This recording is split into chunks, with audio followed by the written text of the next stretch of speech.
Well, hello, everyone, and welcome.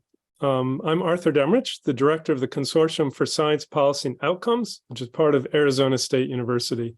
I have the pleasure and honor of moderating today's program. I'm going to say a few words about the program and about who's hosting it, introduce our panelists, and then kick off what I think will be a really interesting discussion. And we're making sure to leave a good chunk of time at the end for Q&A. So we invite you, the audience, to submit questions via the Q&A feature. The webinar chat is also open for kind of dialogue back and forth. And somebody is saying they can't see me, but hopefully you can hear me.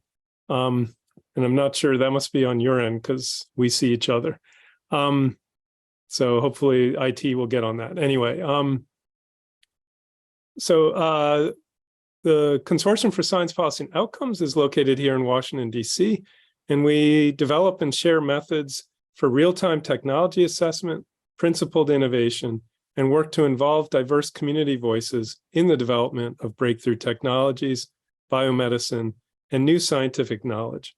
We really work to provide some practical tools to contemporary policy implementers. Today's panel is part of a summer academy run by the World Intellectual Property Organization, WIPO, that is led by the Center for Intellectual Property times Innovation Policy. C-IP2 produces research, education, and service at the intersection of IP and innovation policy to better understand and shape innovation as a positive force for good. So our panelists today include some real rock stars in the areas we're talking about around manufacturing, around Industry 4.0 in kind of alphabetical order. So Rob Atkinson is founder and president of the Information Technology and Innovation Foundation, a leader in science and technology policy. He has published widely on business and innovation economics and has served on numerous government commissions and is an advisor to a number of government agencies and ministries. He holds a PhD in city and regional planning from the University of North Carolina, Chapel Hill. Our second panelist is Almesha Campbell. She's the Assistant Vice President for Research and Economic Development at Jackson State University, where she was previously the Director for Technology Transfer and Commercialization for a decade. Among other projects, she's the PI for an I-Corps program that trains teams of faculty and students to take their idea from the lab to the market.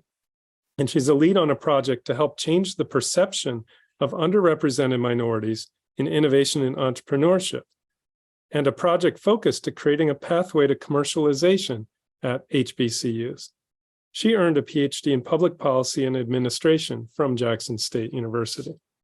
And our third panelist, Patrick Kilbride, is the Senior Vice President of Global Innovation Policy Center at the U.S. Chamber of Commerce. He oversees the center's multilateral and international programs that promote the protection and enforcement of intellectual property rights.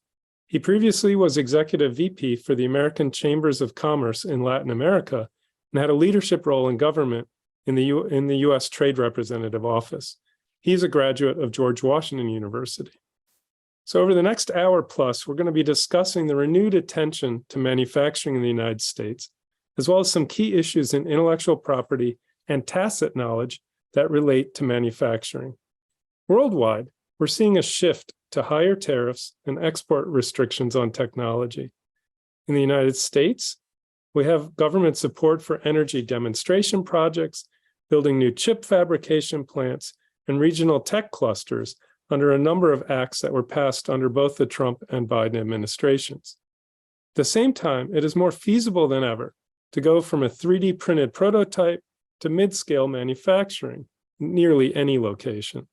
So a vision of Industry 4.0, or what some people call a fourth industrial revolution, includes such very responsive and very flexible manufacturing and a new kind of factory and production. Manufacturing throughout history has involved a really interesting mix of intellectual property, formal knowledge, and tacit know-how. So you have some operations guides to factories, an instruction manual for production equipment. But running a factory involves a great deal of tacit knowledge about how different parts work together, how to actually run the plant. So just to give an example from a totally different area, a souffle, is a wonderful dish of beaten egg whites with a savory or sweet base that's folded together in a particular way before baking. So the ingredients, some of them these days are protected by intellectual property, like the origin name on cheeses, or perhaps a patent on an emulsifier or a leavening agent. Then there's the cookbook recipe, the written manual.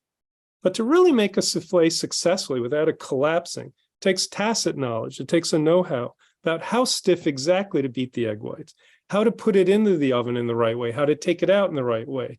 If you try to do it just reading the instructions from a cookbook, odds are you're going to fail. And so I want to start today's panel by asking each of our panelists to offer an example from their area where it was the informal know-how or the tacit knowledge that was crucial to solving a problem or getting a manufacturing plant started, or that was important to technology transfer. Patrick, let me start with you. Yeah, thanks very much, Arthur. I really appreciate the chance to be here with you and Rob and Almesha, and of course the CIP squared team. Thank you again for doing the IP Summer School. Really terrific contribution to the IP community. So Arthur, I think a very timely question, and I'll answer in the context of the COVID-19 pandemic. One of the things that became very apparent to me, and I think to most of us in the pandemic, was the importance of keeping a link between the intellectual knowledge that drives productivity and the tangible physical capabilities that actually produce real world outcomes. As much as we rely on globalization for specialization and efficiencies, there's a risk that's associated with allowing that intellectual and tangible capabilities to become too separated. And so I have a certain sympathy for the desire that's been expressed by many to localize production capabilities on a global basis of solutions to whether it's the COVID-19 pandemic, food shortages, energy, climate change. There is a need to be able to do this in different places to speed solutions to people everywhere who need them. The question becomes, how do you get there? And the solution that's been offered by some, and that unfortunately I think has caught a lot of traction in multilateral circles, is this notion that by waiving intellectual property rights, that you can realize technology transfer, and that will lead to the establishment of these production capabilities around the world.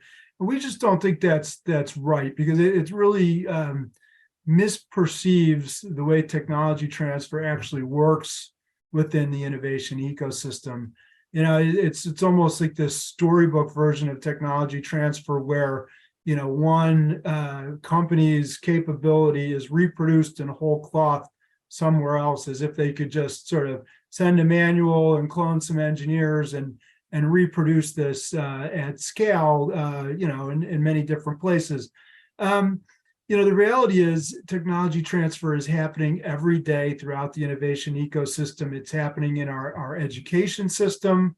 It's happening in the partnerships that exist between governments and universities and startups and venture capital and all these stakeholders throughout the ecosystem. And that technology transfer is enabled by intellectual property. As we look at it, intellectual property serves two key economic functions. One is to act as a store of value that enables innovators and creators to invest on the front end and allocate scarce resources to high-risk innovation activities. And the second is to act as a medium of exchange, in effect, enabling stakeholders to come to the table to reach an agreement on the relative value that each brings, and do business together on a contractual basis. It's only in an environment of strong rule of law, strong intellectual property rights, that ecosystem can function at the highest level.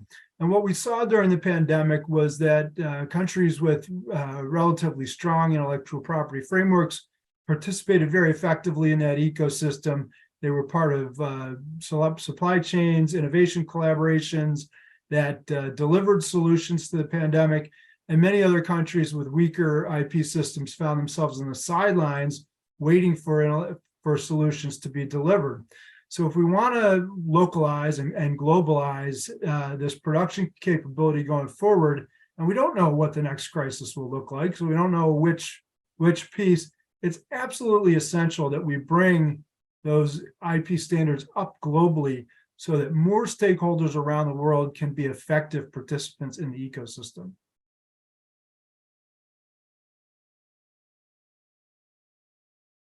Sorry, an ambulance went by, so I'd muted myself. So Almesha, I wanted to call on you next because you do a lot of active work in technology transfer, perhaps more, locally within the US than full on globally, but just your perspective following up on Patrick.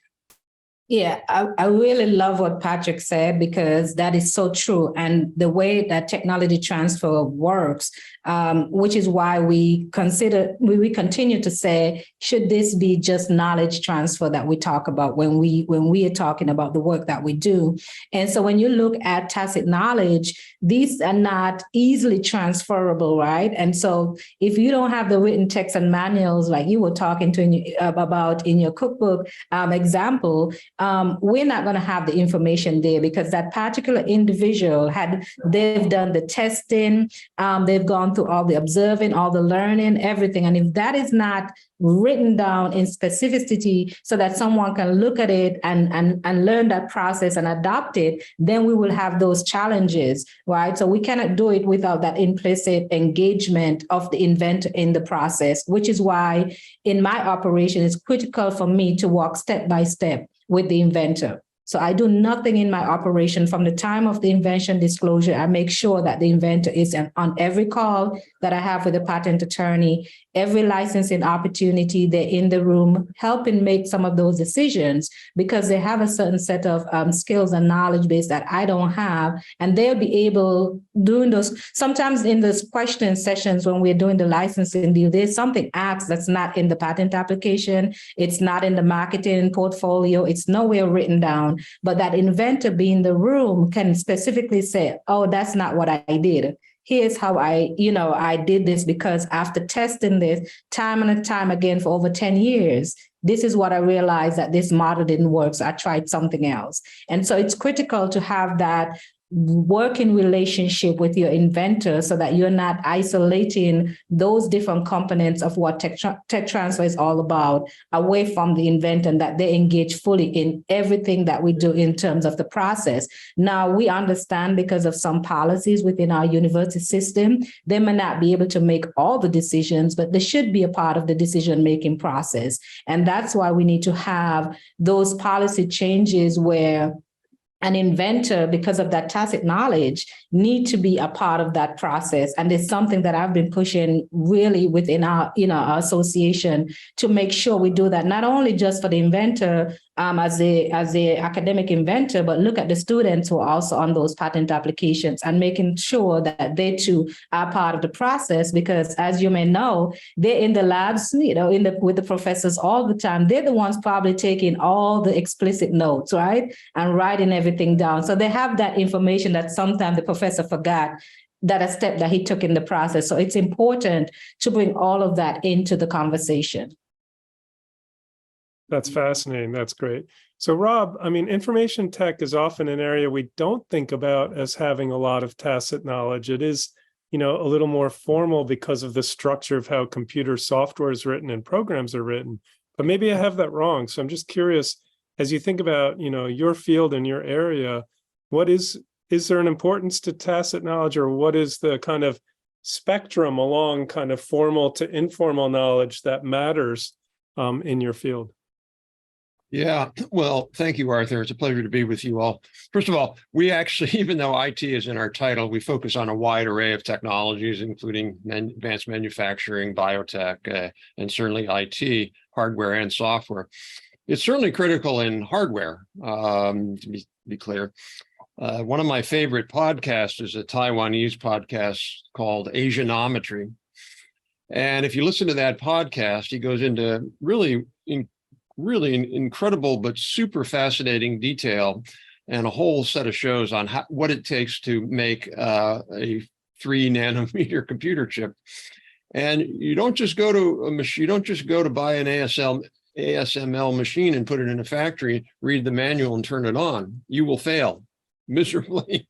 There is so much learning and tacit knowledge that's engaged in that. So even though those technologies are patented and they're trade secrets and all that, you just cannot do that without, I mean, that's why one of the reasons TSMC is so successful is they've just built that knowledge up over the years.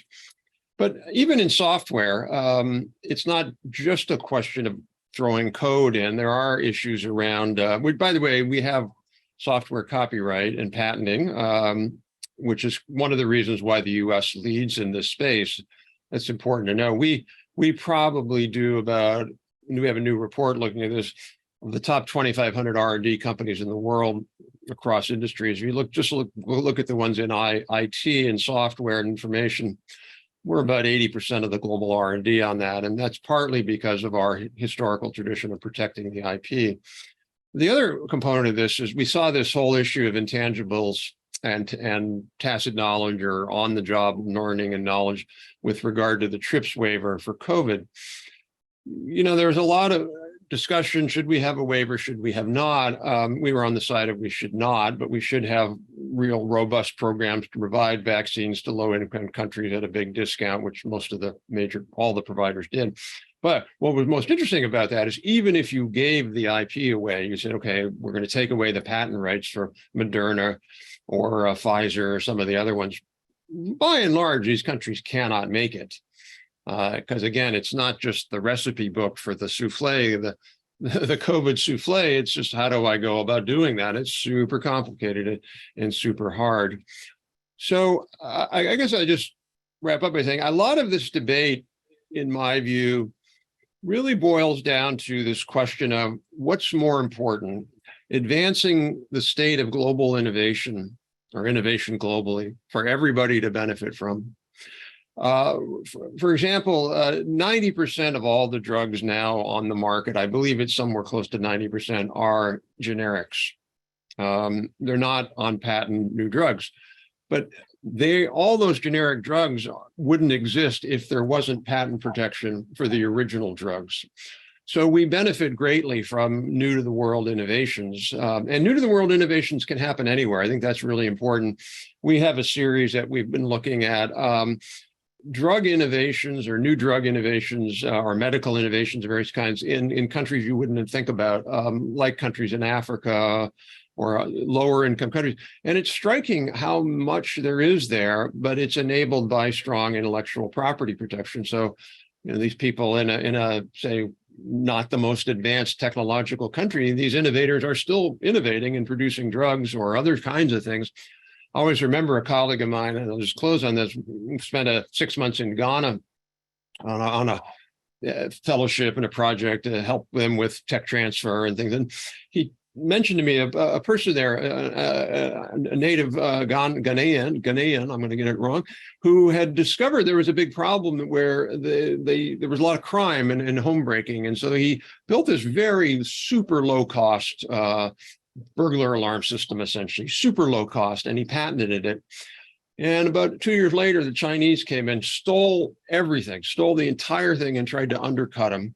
And luckily he had intellectual property rights. And so he was able to, hopefully, I think successfully combat that. Now imagine if he knew he didn't, would this gentleman have gone and taken all the trouble and financial risk of his own money? He wasn't a rich guy. He was just some guy who thought, hey, I think this is cool. I think I could do this. And he employed like 15 other people. Well, without that, he wouldn't have been able to do that and wouldn't have been able to create the innovation that was uniquely set up for people in Ghana and the challenges they face. So it's something that I think really applies everywhere, not just in rich countries. Yeah, great. Thank you. So that's kind of a rich set of answers. And let's kind of stay on this topic just for another minute or two. So Almesha, I was intrigued. in having those sets of meetings with the inventor or the inventor and their lab team to gather the full information perspective, do you also bring them to the potential licensees? So is there that additional step of literally visiting the site where the licensees are? Yes, absolutely. Like I said, it's full transparency in the process. And a lot of it is because of this information that, we wouldn't have access to if that inventor or the set of inventors were in the room. Plus, they have a say, in who we license to, because they need to do their due diligence and make sure that, whoever we're thinking about licensing their technology to would be a good actor per se in terms of how they're going to use it. Of course, sometimes the inventors have already done their work. They know the people in the industry that may be the best fit for it, and others come forth and they may come with more money, but our focus is not about the money. So we make sure that the inventor has a say because they have some information that we may not have because they engage in the process. They've been to these manufacturing conferences. They've met a lot of them through different work that they've been doing. So they are very familiar with some of that. And so we try not to put what our thoughts and our,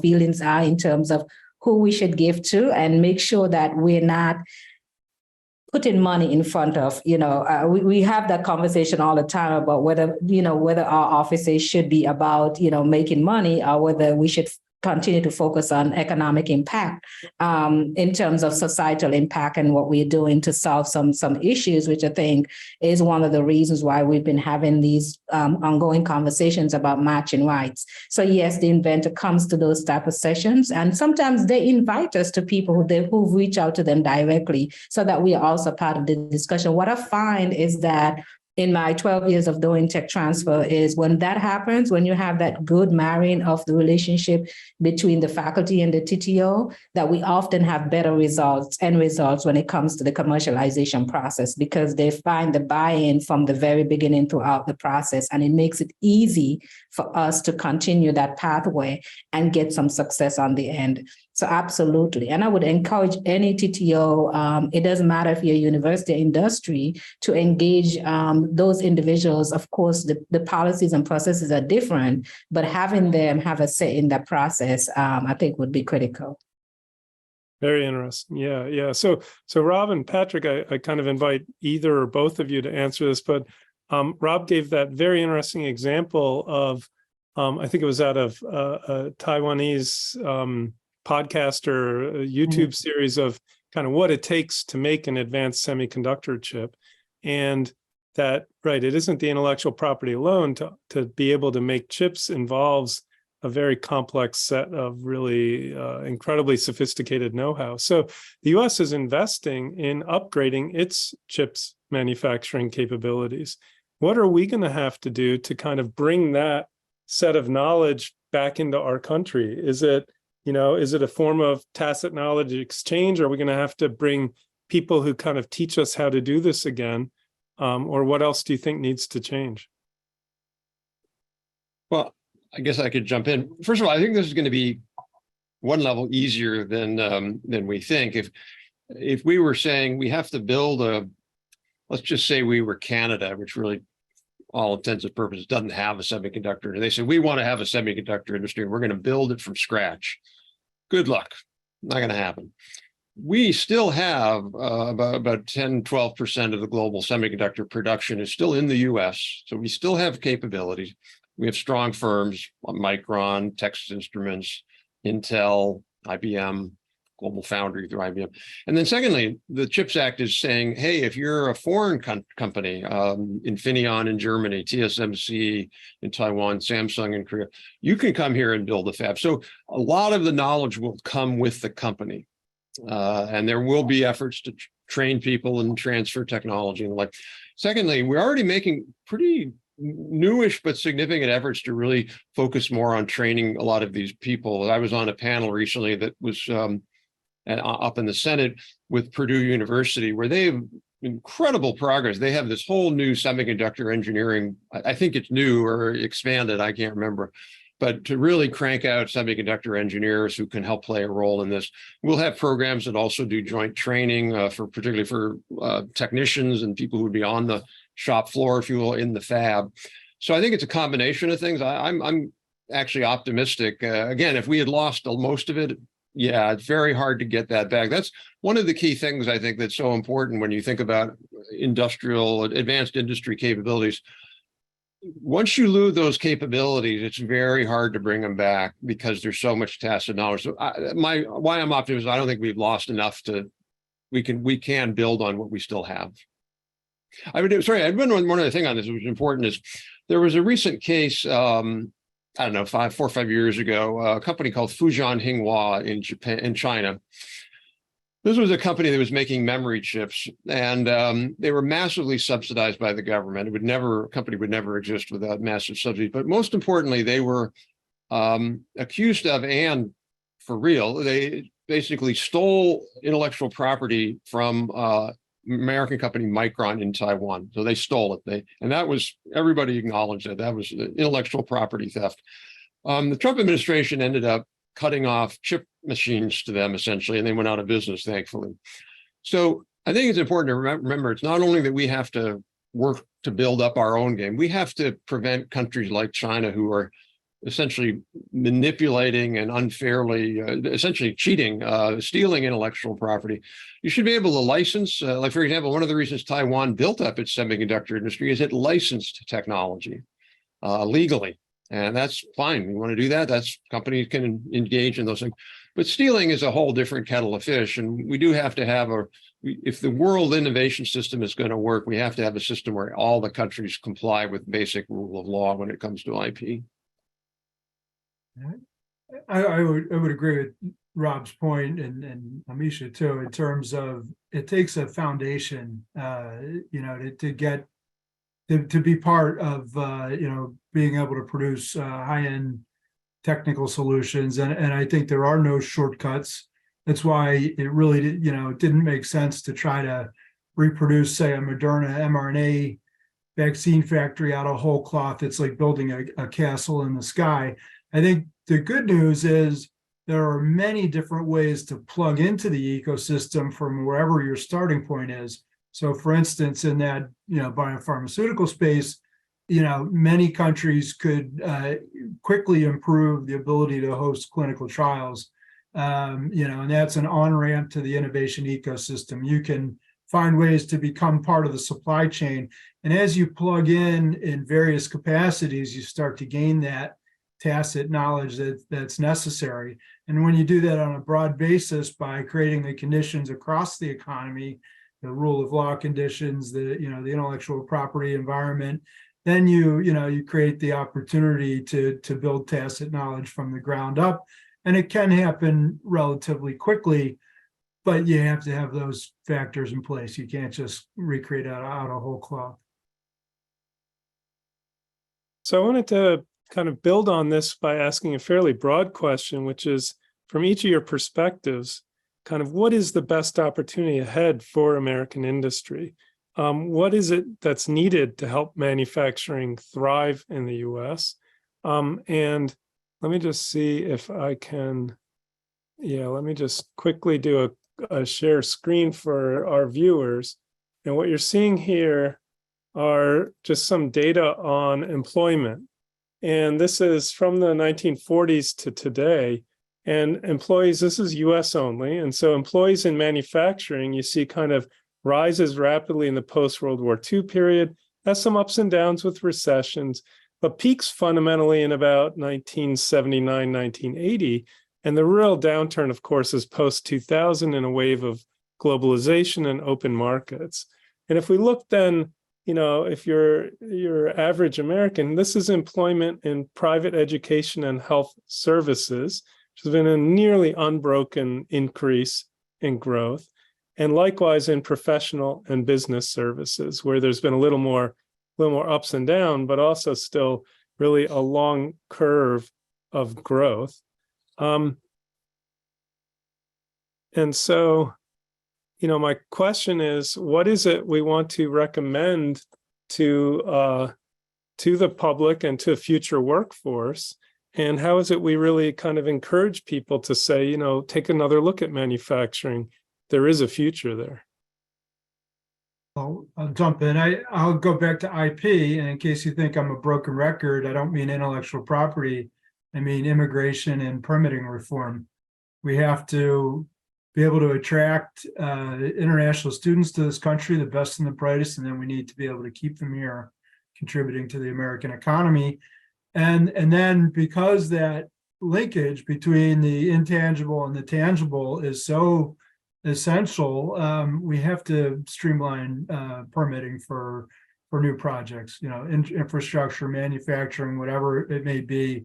We have to apply all of our ingenuity to lowering the transaction costs and the time required to bring new projects online. Absolutely essential.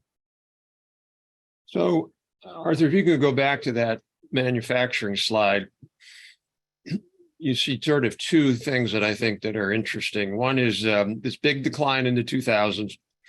There's a big debate over that. And I think anybody who honestly looks at the data, because you have to really look at the Bureau of Economic Analysis data through all the different sectors, and I won't go into the details, we've written extensively on it. At least 60% of that decline was due to China and other trade factors, and only some of it due to superior productivity. So it's productivity in manufacturing in that era, in fact, through all of this year, was growing faster than non-manufacturing productivity. But if you notice that slide around 2010, it bottoms out and starts to grow. Since 2012 or 13, we've actually seen a decline of measured manufacturing productivity. So you can take the slide down if you want. And that's unprecedented in US history. So I think number one, the first thing, I agree with Patrick on high skill immigration. I don't think we need low skill immigration. We need high skill immigration. And I agree with permitting reform. I would add tax reform to that as well. We used to be able to allow first year expensing of equipment, and in the 2018 Tax Act, that expires. It's going to phase out. I think that's a mistake. But I would also add, I do think we need more of a robust manufacturing strategy. You compare what the Germans do to help their small and medium-sized manufacturers modernize, train their workers, export, introduce new machinery. They invest 20 times more than we do as a share of GDP. The Japanese invest 40 times more than we do. We could help particularly our small and mid-sized manufacturers modernize. That would be one thing. We have a program that ITIF was involved in getting off the ground called the Manufacturing USA program. The Chinese copied that program almost verbatim. The big difference is they're spending an order of magnitude, minimum 10 times more than we are on that. And I don't mean to say that government money alone solves the problem, but we do need early stage joint partnerships with manufacturers and universities to really build this transfer technology, to build up skills, build up what's called pre-competitive technology capabilities.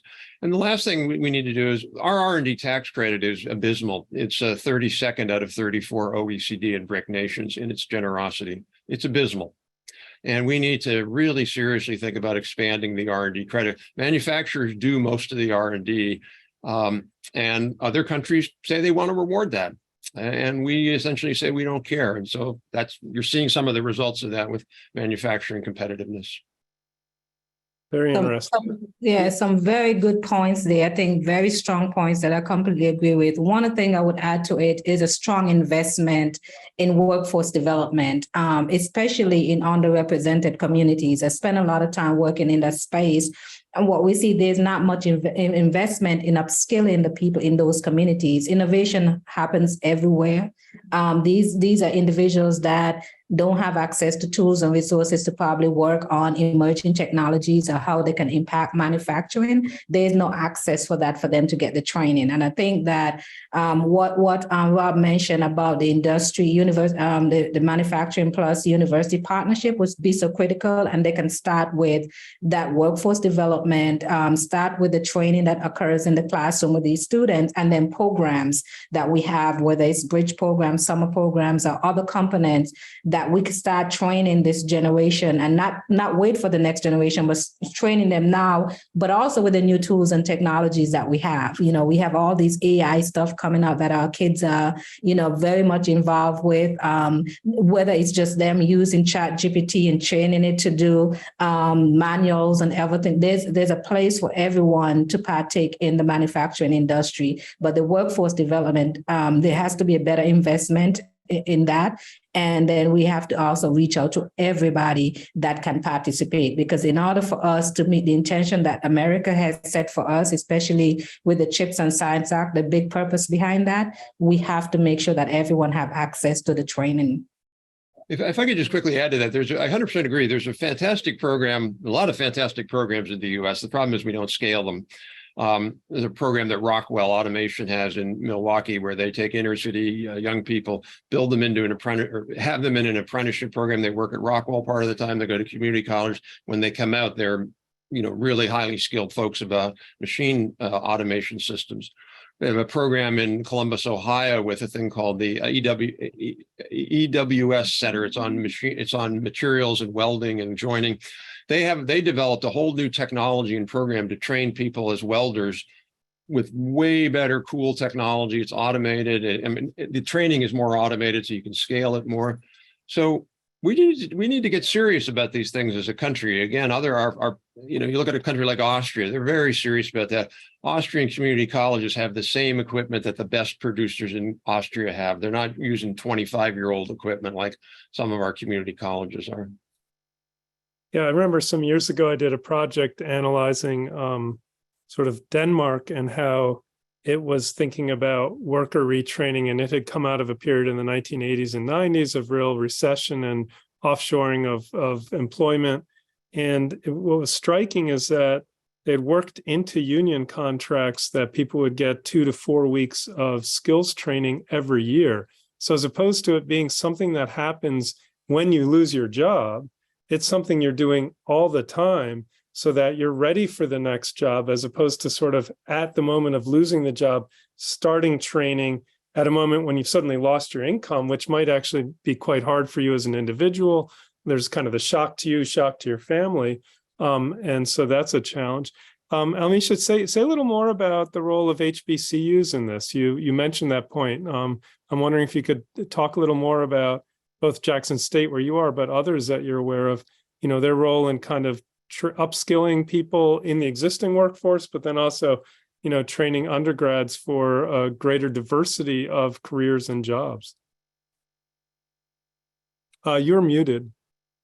I think one of the good things, and let me explain HBCUs, is historically Black college and universities. So we usually serve a large population of our students would be from underrepresented communities. So they have the poverty level, not as good. They also have lack of resources. So they're in communities that are that are impoverished in most cases, but there are lots of talent in those areas. And there are different mechanisms that we use to engage our students. So they will come to our universities because the tuition is lower. They feel like they're at home because you have this one-on-one relationship with the students. It's a smaller population. On our campus, it's about 7,000 people in terms of student population. So you get a chance to kind of meet the students where they are and help them, walk them through different process. Where I'm sitting right now, I'm in the center of our main library of our campus. And on the second floor above me is our innovation center. For Center for Innovation and Entrepreneurship, which I co-created. And right now in the summer, we have over 150 students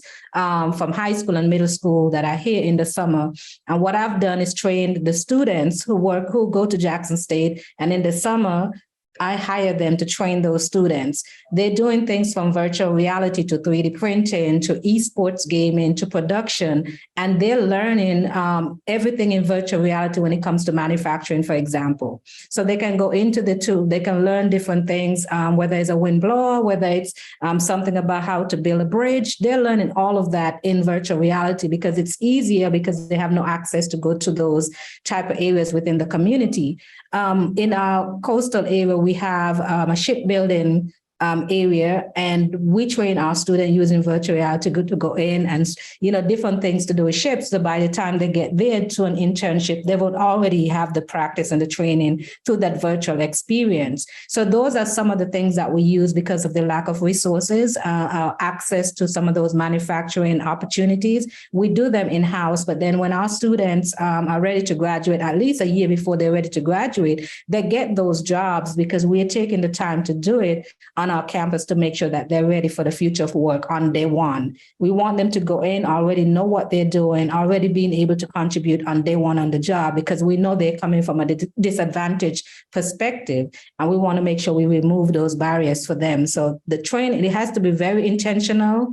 It needs that university industry partnership to work, because most of the tools and resources I have here in the center were donated by industry partners, NASA, for example, to do some of those contracting capabilities that we need in the industry and ensure that we have diversity in the workforce.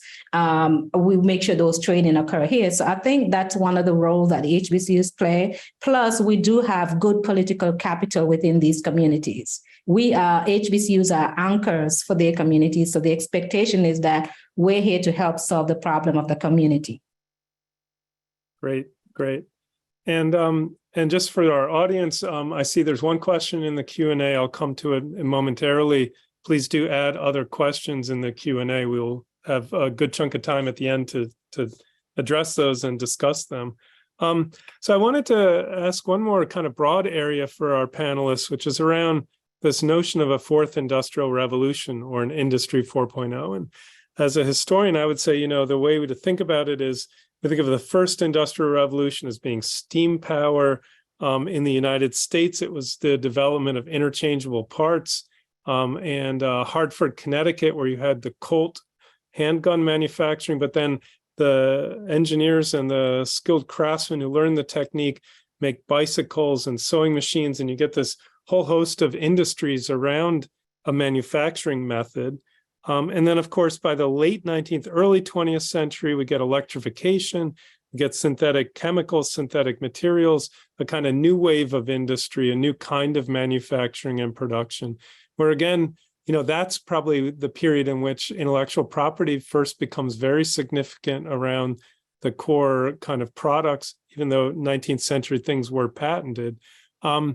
And then in the post-World War II, of course, you get semiconductors, robotics, and a kind of new era. And so there's an argument that we're now entering a fourth industrial revolution. So I'm just curious from each of your perspective, is that the case? What does it imply? What does it look like going forward? And maybe Patrick's been a little quiet. We'll start with him. Sure. Here's the way I think about that. I agree with the way that you've laid out sort of the progression of industrial revolutions, and it does seem that we're in the digital phase of that now. And as someone who was born and grew up in an analog world, that you really do see the difference very clearly. But the way I think about this progression, apart from the specific technologies that have sort of emerged and led us through this progression, is in terms of three traps. And the first was the Malthusian trap, the idea that population growth would always keep pace with technological progress, and the quality of life would never get any better. And the Industrial Revolution really blew that trap apart. And we've seen, life expectancy, quality of life by every measure, and not just in wealthy countries, but all over the world, very consistently improve. The second trap, I think of the middle income trap that, the World Bank economists pose, this challenge of countries that have moved from, low income status to middle income, and then failing to make the leap to high income countries.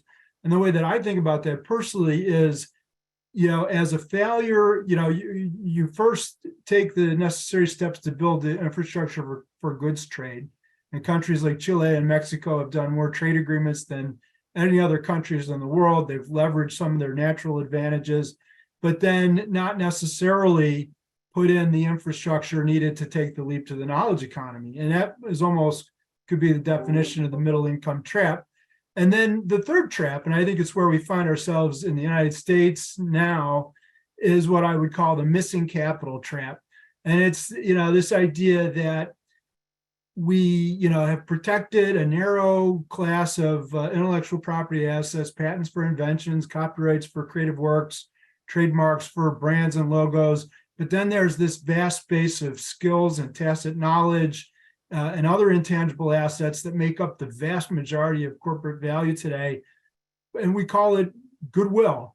So I think if we do the work, the hard work of identifying, valuing, accounting for, protecting these skills, then it's a whole new class of assets that can be leveraged. And I like to think of the Peruvian economist Hernando de Soto wrote in The Mystery of Capital about the informal economy and how so much capital was dormant because they didn't have the ownership rights, the legal rights to allow them to monetize those assets. I think that's where we are today with a vast class of intellectual assets, intangible assets. It's almost like the shale oil revolution, right? We knew it was there, but we couldn't get it until the technology and the price, found the sweet spot, and suddenly the United States is the biggest energy producer in the world. That's where we're on the verge of with intangibles. Fascinating.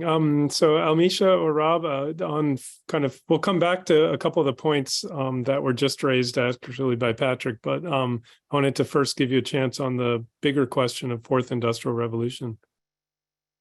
Sure. So a couple of things. One, I'll put a little article in the chat that I wrote, was asked to write recently. And it looked at the history of U.S. government involvement in industry development. And actually, Arthur, as you know, you didn't have a chance to mention, the Colt actually came out of the armory system. It was the U.S. armory system, particularly in Harper's Ferry and Springfield, that was really the reason we ended up beating the English. We developed an interchange. It's a really good example. Interchangeable parts. You think, well, how hard is that? Well, it was incredibly hard. You had to have tooling. You had to have the hazard knowledge. You actually had patents, played a big role in all those American industries. So we shouldn't overestimate the role of the government in helping and enabling these technology systems, and then enabling great entrepreneurs like Singer sewing machine, for example, or Ford. On the fourth industrial revolution, it's a nice sort of coined term that the head of World Economic Forum came up with, but I think it's quite misleading. My first book was a book called The Past and was it long? Oh, what was it? I think I remember my own book's name. Past and Present of America's Future: Long Waves of Innovation that Power Cycles of Growth. And really, there have been multiple 50-year transformations. So there was basically the steam engine, and then we had the Iron Age, and then we had steel and electricity.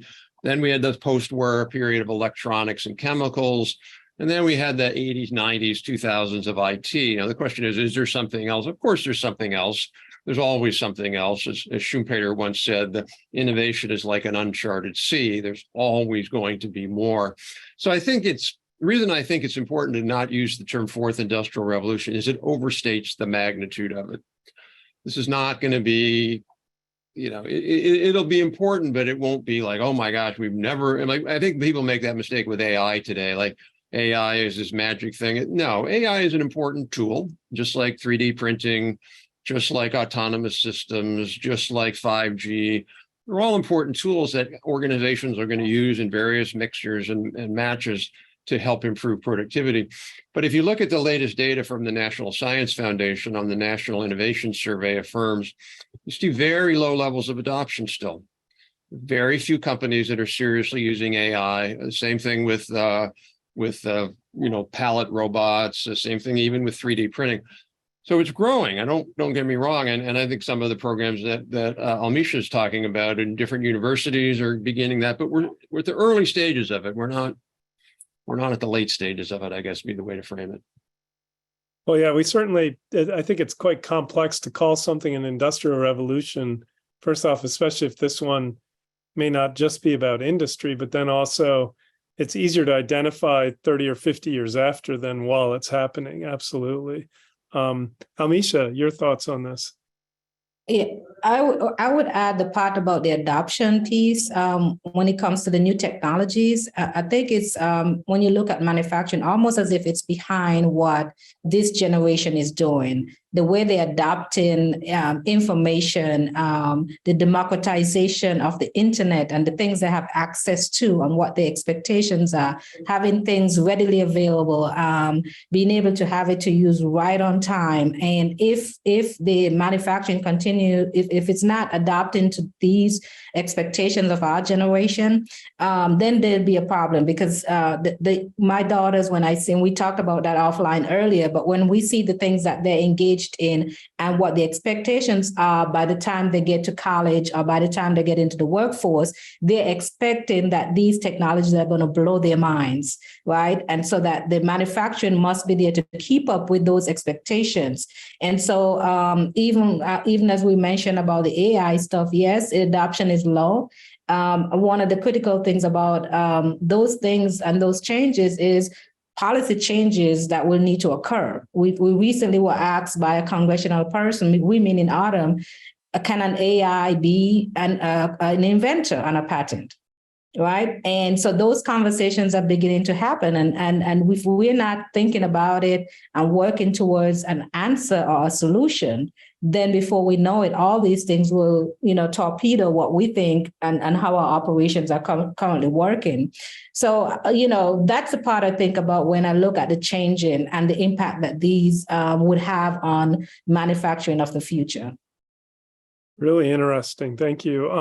And I'm going to ask just one more, and then we're going to move over to the Q&A. So again, encourage people to submit questions through Q&A.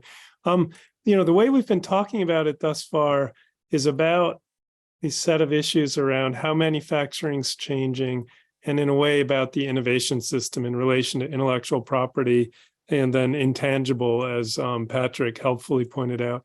What if we look at the other side of the equation, which is the consumption side? So what do you anticipate is changing, if anything, about the future of consumption, and how does that then impact what we manufacture in the United States? That's to anyone. Well, I mean, I think this has been going on for a while, but I do think that in a broad sense, again, everything's an oversimplification, but the 50s, 60s, there was a much more homogeneous and broader middle. There was less socioeconomic diversity. And by that, I mean, you got people here who are into craft brewed beer and other people are not. So I don't mean racial or anything. I just mean there's way more diversity of tastes now. People, custom things and this. And then you have a broader range of, frankly, income diversity. And so the idea that you as a manufacturer can make one thing for the entire customer base is really way out of date. So I do think that means that companies are going to have what some people have called mass customization, which is to be able to make a lot more different things much more quickly and more responsively, because markets change so quickly. You see that obviously in fashion, where it can be really out of date quickly, but you see it in a lot of other things now. So I do think that's the technology is aligning with that. So 3D printing and flexible machine tools and robotic things that can adjust production. I do think that's affected that. So my sense is that customization is going to, the diversity of tastes and consumption is going to drive more of this mass customization. It'll be shorter production runs. And also renewed importance of intellectual property, because rather than making one thing, you might be making 20 different things, and you need to have IP protection for each one of those. Interesting. So Patrick, from the U.S. Chamber of Commerce perspective, I mean, I think you represent producing industries. You may not spend all day and night thinking about the consumption side, but yeah, what is your thought on this?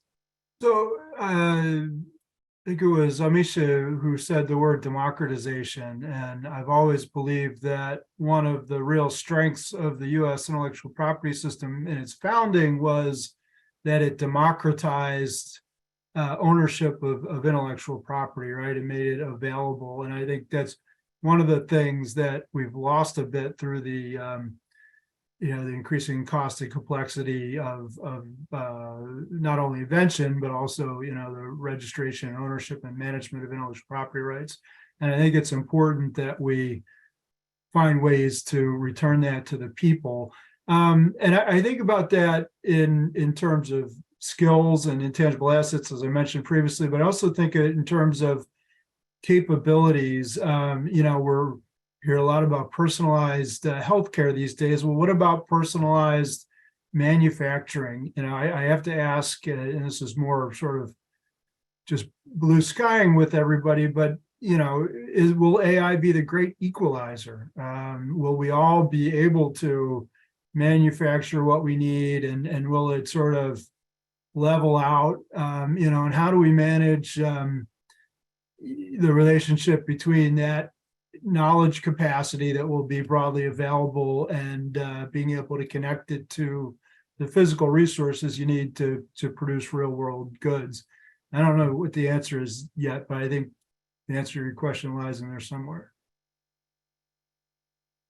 Almesha, so you're perhaps the closest of any of us to students who are, of course, the future consumers as well as, innovators, especially in Patrick's model of each of us coming up with our own idea, having a way of, small volume fabrication, see if it sells, and then scale it up from there. That's a very interesting kind of model of everyone. It may not be each of us our own inventor, but everyone can be an entrepreneur in that world. But yeah, so your thoughts on kind of this pro or con argument around a fourth industrial revolution? I do think that everyone can be an entrepreneur. Maybe not everyone would be successful, but everyone can learn to fail fast, right? We can certainly teach them to fail fast and knowing when to exit a startup and all of that stuff. And I think that, the students, as I mentioned today, majority of them that I have working in the Innovation Center have all gone out on internships. And when I do a track about where these students are, they're at these tech companies learning, because that's not what they want to do. They already know they're going to be entrepreneurs, but they take these jobs in these companies so they can learn the new technologies, learn how to adapt them into what they're trying to do. The ones that I have here this summer running the program, those are interns that we just hired, because all of the trained students are out there and they're connecting with each other. So it's so interdisciplinary that, and that's the piece that sometimes we miss. We focus on sometimes on the engineers and we forget they are the student. The student that's running the program for me this summer, teaching 3D design, printing, and also teaching software development is a biology student, right? Because she learned from the collaborative environment that was provided to her. So all those things are what we have to consider. But even before we do that, we have to do customer discovery in our students. We have to ask them what their needs are, what their intentions are after they graduate, why they're choosing different careers, why you're not choosing this option. When people make comments, and I've heard it before, these people don't want to be in manufacturing. Well, it depends on what type of manufacturing you're talking about, and it depends on who you're talking about, right? And how are you bringing those into the classroom experience? For us, we often tell students, you may come in as biology pre-med, but here's some other options for you to consider. If at some point in your career you decided you don't want to be a vet or you don't want to be a medical doctor, these are some options you can do with your degree. That way, these opportunities are available to them, and early on, they're getting the skills that are needed to meet this generation. But definitely would love everyone to be an entrepreneur. I'm an entrepreneur with my kids because every time they ask me for money, I'm adding taxes, I'm taking up the cost, and I'm getting it back on the back end. All right. You've just inspired me as a parent. I love it. I've got a new program for the summer.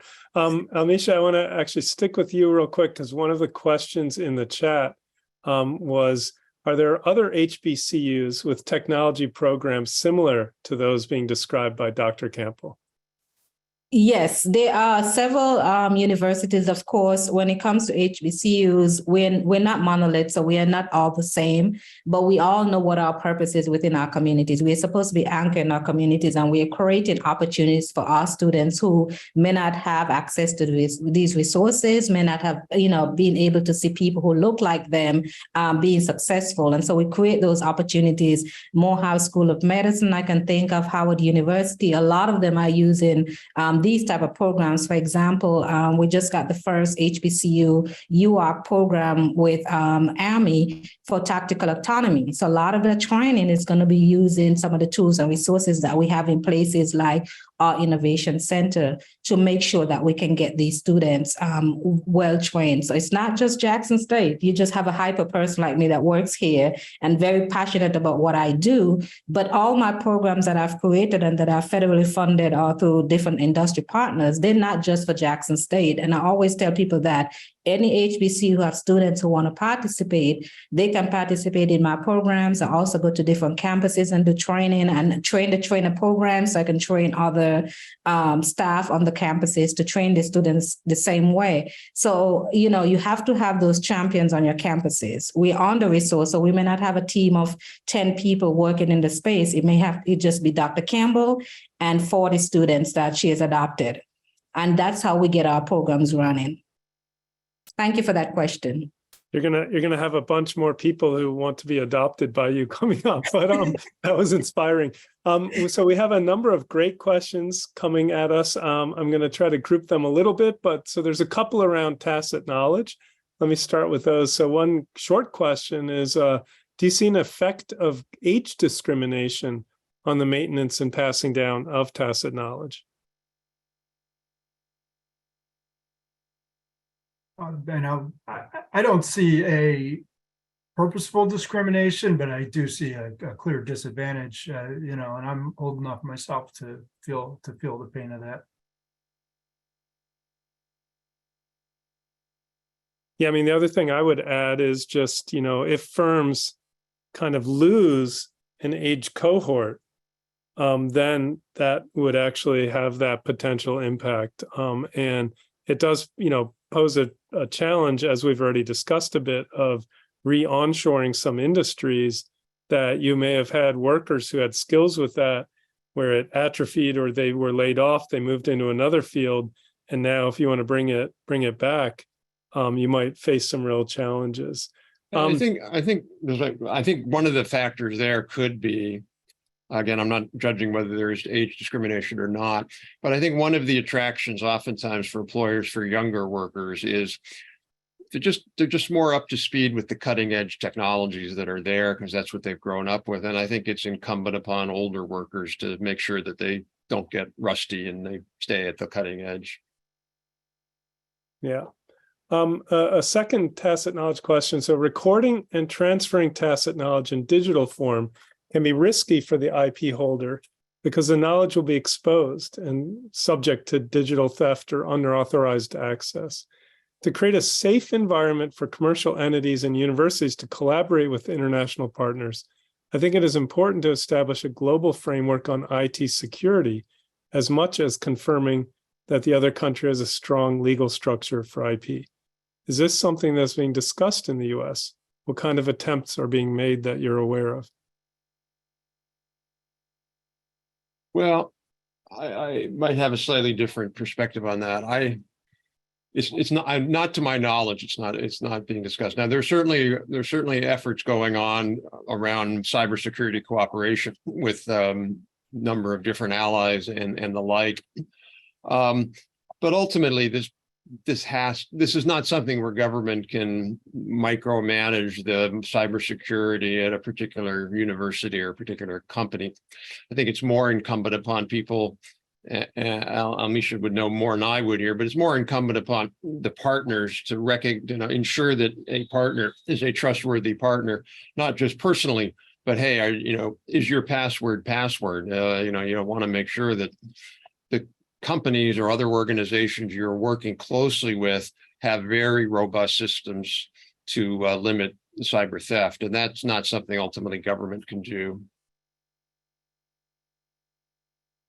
And I looked in the webinar chat and someone mentioned about research integrity being a big topic, and that is absolutely correct. And that's why, institutes like the National Institutes of Health is investing money in these train-the-trainer programs around research integrity and ethics, because we have to make sure that, as researchers are collaborating and they transferring of knowledge based on what they're working on, that integrity is intact. Right. And so the transparency is there. We make sure they're trained, but not just your researchers. Think about your students as well, because they interact with a lot of the research that the researchers are working on. And I agree with Rob. It's hard to say, how that would definitely play out. That is sometimes depend on the case that you're looking at, but not just that, but looking at export control as one of the things that as we're doing manufacturing externally. Great. So there's a quite broad, but actually really intriguing question by Raj Singh. So he says, in the past decades, whenever he inquired about manufacturing in the US, he got the answer. The US is focused on core competency and comparative advantage and is monetizing them. Manufacturing is outsourced.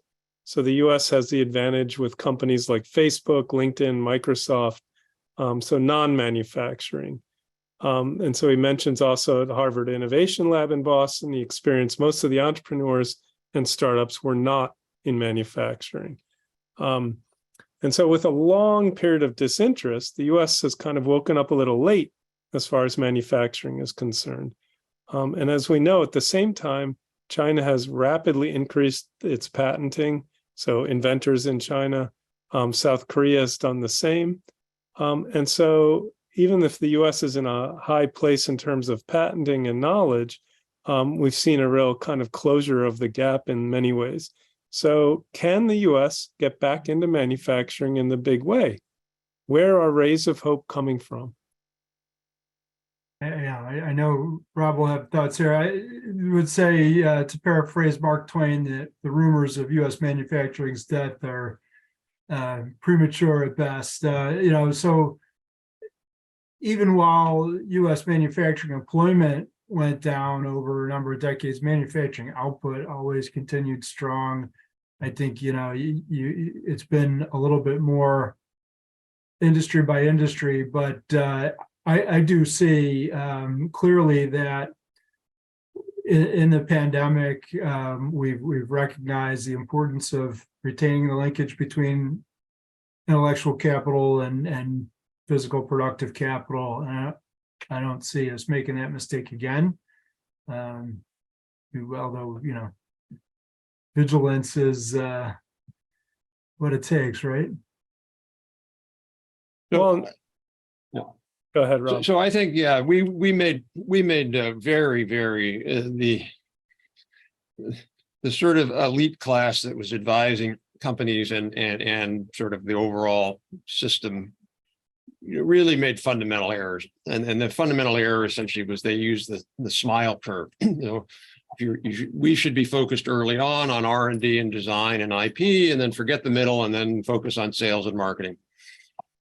First of all, that was wrong for three reasons. Number one, you cannot hollow out key things that a country needs. We've learned that through COVID. We're learning it now with the China company. There are just certain things that a country like ours has to be able to make. Even if maybe in theory you don't make 14% profit, but you make 9% profit. That's number one. Number two is it really ignored, which a lot of folks who were good pointed out, people like why am I blanking on their name at Harvard? Pointed out the connection between manufacturing and innovation. So Danny Roderick probably. Now, all right. Anyway, go ahead. Sorry, not Danny. Clay Christensen was one. And then what they pointed out was that a lot of other countries they'll start out at commodity or low wage manufacturing. That was TSMC. And then they work their way up. And then eventually they take over advanced manufacturing and R&D, and we're left with nothing. And so we had this view that we could somehow have an innovation economy without manufacturing, which I think is just false. And then the last problem with that is it was very much a short-termist finance orientation. Let's make a lot of money now. Well, who cares in 20 years where our innovation system's hollowed out? And I was on a panel once with Clay Christensen, and he had a great line where he said, American finance companies and the companies in the financial system, the stock market, measures profits in ratio. And he said, return on net assets. So that's, hey, this company's got great RONA. You can have high return on net assets either by high returns or low assets. And a lot of American companies went asset light. He said in Taiwan, he said they measure profits in tons, not ratios.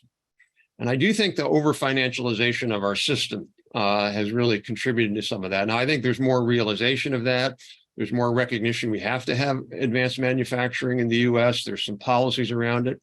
So I don't think it's too far gone. I'm with Patrick that we're still there, but another 10 years, 15 years, we could be like the UK, where we've lost a lot of it, and it's going to be tough. So in a lot of ways, the next decade is really critical. We got to get this right to build on what we already have, and also to Alicia's point, we have all of these really good, one of the unique things about the United States is our entrepreneurial talent system across a lot of different spectrums.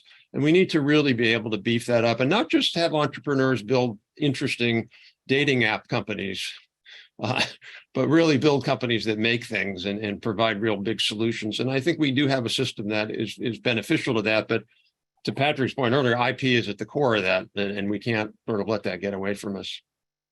So that brings a question in my mind, which is, so encouraging entrepreneurship is, of course, wonderful. And Almesha pointed out, a huge number of entrepreneurs, in fact, fail. So what, if anything, needs to be done about that? Because to fail once in some places in the world means you're done, right? You don't get another try. The US has generally been a land of second chances, of multiple opportunities. But that's, we know, of course, actually less true for some people than others. So women and people of color don't get as many kind of restarts. And so I'm just curious if, what do you think needs to change? Is it policy, or is it really more just the culture of how we teach and support entrepreneurs? I would go with the culture of how we teach and support entrepreneurs. There are programs that, like the National Science Foundation Innovation Core ICO program. I've been a part of that. I'm nationally trained since 2015. I've been a PI leading ICO site here at Jackson State with some level of success. And then I branched out to now being a part of a hub with Vanderbilt University, leading the efforts here in Mississippi. And I think one of the things is to demystify what it takes to be an entrepreneur. And even with inventions as well. And I think in some of these communities, what we find sometimes in my research, and if you hear my accent, I'm from St. Kitts and Nevis, so coming into a place like Mississippi and coming from a culture where everybody's an entrepreneur in my country, to come here and then seeing people say, well, I don't know if I can do this. And then we find out that there were language barriers, not just language in terms of, accents, or language in terms of different, the way we speak French, Spanish, English, whatever, but language barrier in terms of the terminologies that we use within the ecosystem. And even it confused me sometimes when federal agents, for example, we sat here and we talk about SBIR and STTR, but then we go into, sometimes I sit in front of fellow government and I'm hearing SIBA and SITA, and I'm going, what is SIBA and SITA?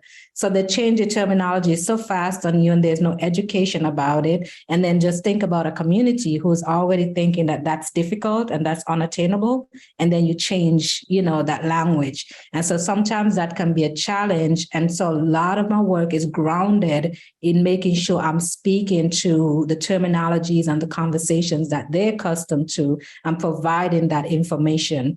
And it's always a challenge as well for me, in my experience, that I work with a lot of great universities and great industry partners. And I get the question like this: send me your Black founders. And my response is always, my dear colleague, where am I going to find them from? I have to cultivate them. And that is what I'm spending my life work doing. So a lot of times, one, it's not about the money. Sometimes it's just about the expertise. Like, do you have an hour per month to just talk to my, budding entrepreneurs, to my students, so they can understand that these things are attainable and that it's not something that they should be scared of. And I think that culture is changing a little bit, but it's a lot of work because there are only a few people who are invested in cultivating at that level.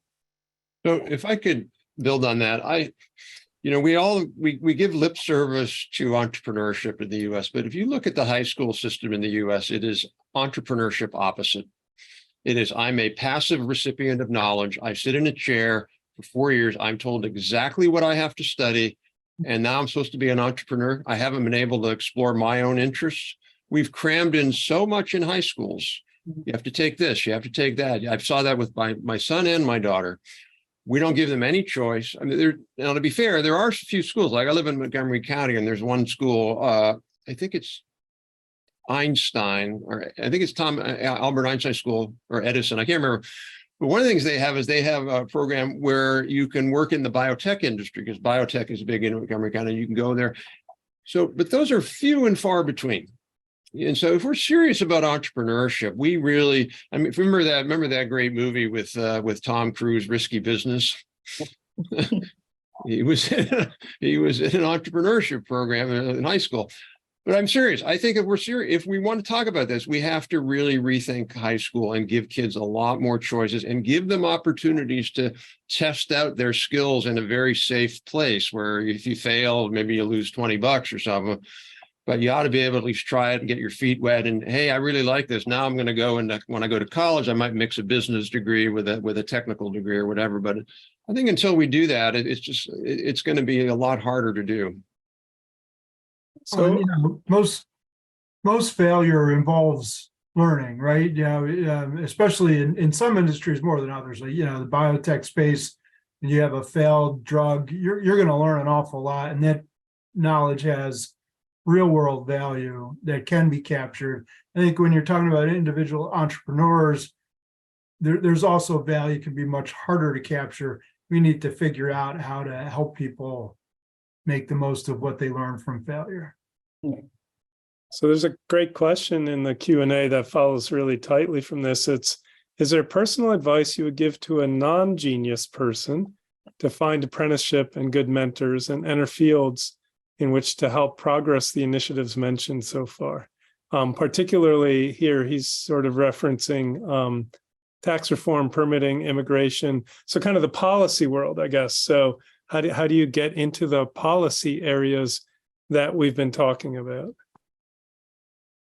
Well, I always remember this Steve Jobs quote. If you ever watched this documentary on Jobs, where he said, "One thing I've learned in life is if you ask people for help, they will almost always give it to you."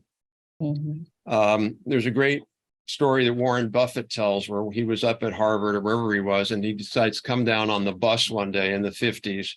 And he goes and visits Geico Insurance, which is actually near me in Bethesda, Maryland. He knocks on the door on Saturday afternoon, unannounced. And the janitor comes in. What do you need? He goes, "I want to learn more about the insurance business. Is there somebody I can talk to?" He goes, "Well, the CEO is here." So he goes up and he's like a college kid. He ends up talking to the CEO of Geico. He said it was a life-transforming experience for him. Steve Jobs, he cold called Bill Hewlett Packard, and said, "I want to make some kind of transistor thing or whatever. Could I use your parts?" And so Bill Hewlett gave him a job for a summer job there. So I do think that a lot of it is just that, professionals and other people really, I think, are much more open to helping younger or newer people there. So always, volunteering, that's a really great way to get into a space, asking questions. My experience on both sides of that is people are very willing to help if you just go in and ask. Yep. Very good. So we just have a couple more questions and just a little bit more time. So that's a good alignment. And so in no particular order at this point, what do you think are some key IP considerations companies need to be aware of as they move into the kind of industry 4.0 technologies? So in the kind of mass customization, does that raise novel IP questions? Or just if you're a manufacturer, how should you really be thinking about this in terms of the patenting side? From a purely sort of immediate perspective, if you're creating IP today and you're using AI tools, you really need to explain how the human was involved in the invention, because the trajectory and like the Copyright Office in particular, but listening to IP offices, is that they're going to make it hard for you to own something that was created solely by the AI. And we may all need to come to terms with how that's going to work. Maybe that becomes trade secrets instead of patents, for instance. But, stressing that human engagement, and there almost always is going to be real important. Yeah, I think that's a good response. And this response that Autumn gave to the congressional person who asked us was basically the human has to also be a co-inventor. For the AI to be, an inventor, there must also be a human attached to it. So you have to explain the human contribution to what the AI was able to develop, basically. I think another consideration I would add to that part is, thinking about, how you share the IP, if for example, if another entity created the AI pieces of it and the industry is using it, how do you make sure in terms of the shared IP and the resources that come from that, mainly financial resources, are the sharing going to be the same, or is going to be something different because of the level of input and output that would come to these new technologies and the speed in which they come? Hopefully not, but you never know. So those are things I would say to think about. I would also think about, as my colleague Patrick says, what type of protection would these be? Would these be patents, copyright, trademark, trade secrets? Or do we have to create some other, something else to put them in a certain category?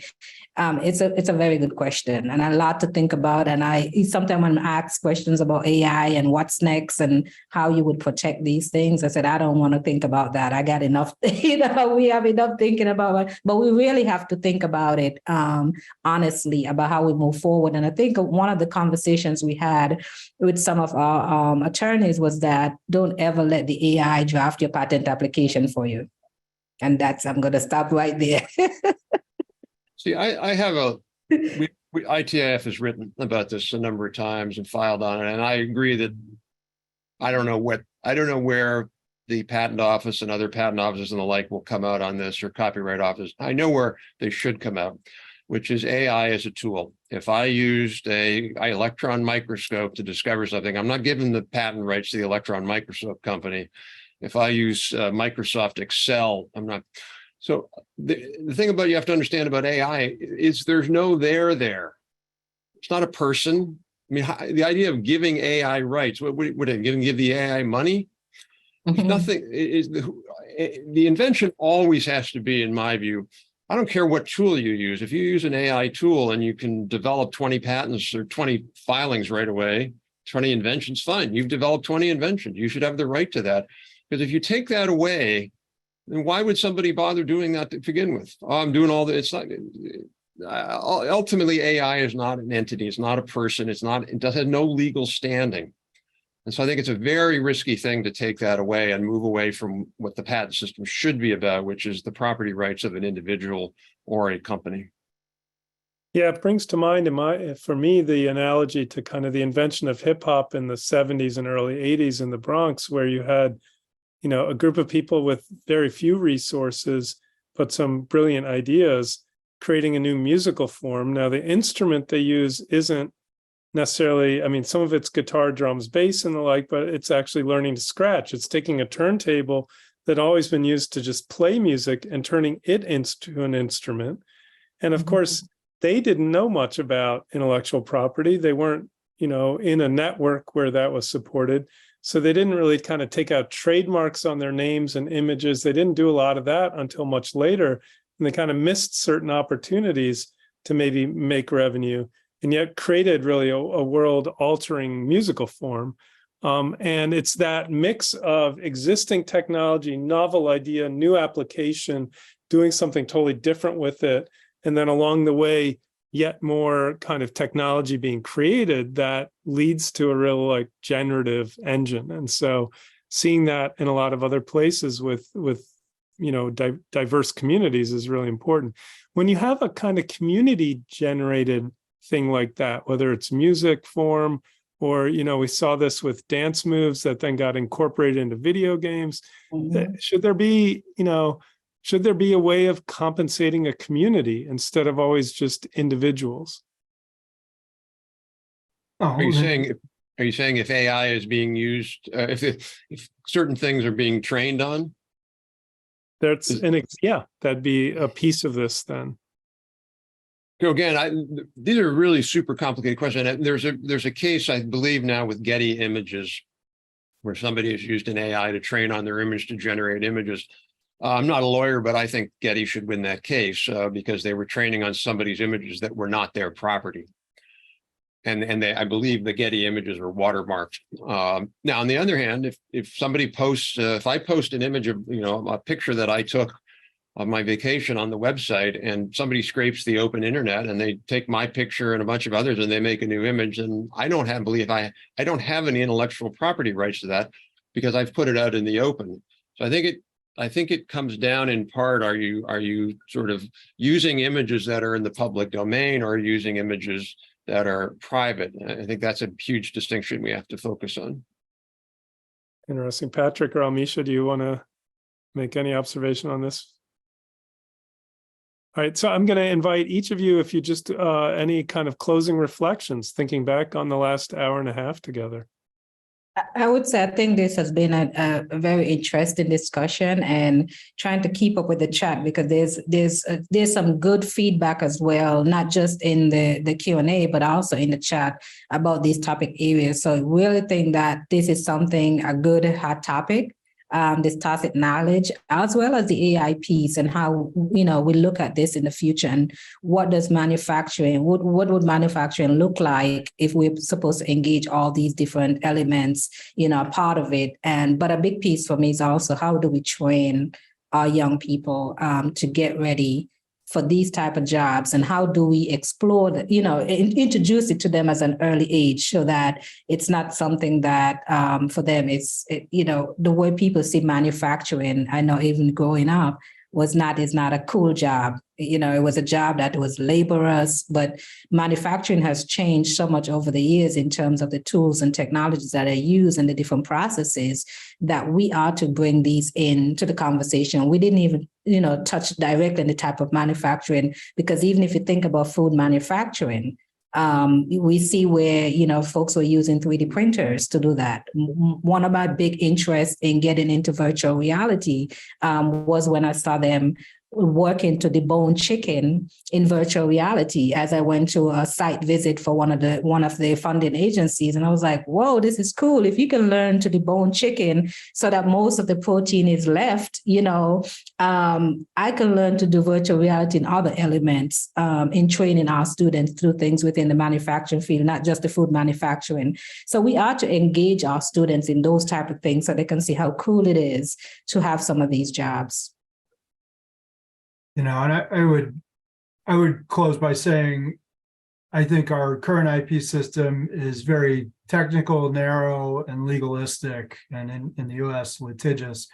And I think we need to broaden our concept of IP to include intellectual capital, intellectual value add. We need to find ways to capture it. We need to find ways to give credit for it, account for it, protect it. It may not be outright ownership, but it's something more than just a tool. It needs to be enabled as an asset. So Kathleen put a link there into the chat on this New York Times article where people think AI is going to be a nuclear Armageddon. A bunch of these AI scientists signed this thing. And to me, that goes to really the core issue to me, which is why America became the most technologically advanced country in the world was because of a couple of things. Well, multiple things. Kind of immigration we had, the labor limit, we were tight on labor, and so we had to automate things like all these things. But part of it was IPs baked into the Constitution. And then the second is, the third is, we've always had a risk-taking view in the US. People who came, if you come to the US, you're a risk taker. You stay at your home, you might not be. And so we had a genetic selection, if you will. People who come to the world, to the US, to the new world, are risk takers. And what I really worry about, so it's that beautiful mix of risk taking with intellectual property protection.